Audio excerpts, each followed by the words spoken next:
Meanwhile, the protest encampment on the University of Oregon campus is closing in on a month now. This is the 22nd day of the protest, and despite two different deadlines from university officials, protesters are still on campus. In fact, they moved their camp last week to make it more visible to university administrators.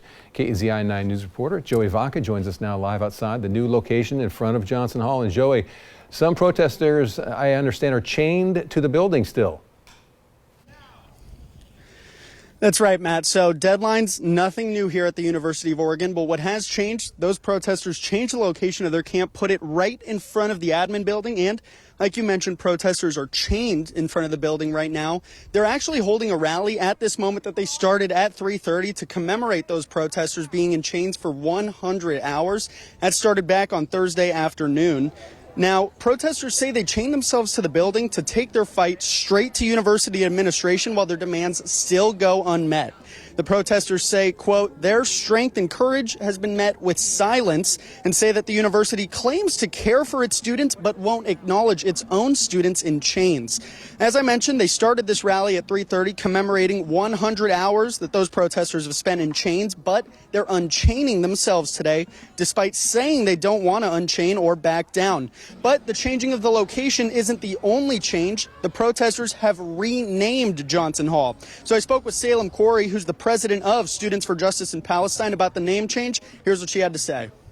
Al-Rir Hall is to represent, a Palestinian martyr, and we would like to rename that for the sake of, symbolism, and it's also respect as to our cause and as to what we're trying to do here, which is to shed more light on the complete violation of international law and human rights at this point. So I asked Corey what's changed since they moved the location of the camp, but she says it's been radio silence on the negotiating front, but they've seen an increase in surveillance. So since they've moved the location of the camp, there's actually writing on the administration building. In addition to those protesters in chains, there's also chalk here all over the floor, and as you can see, the banner that they hung, they've renamed the hall.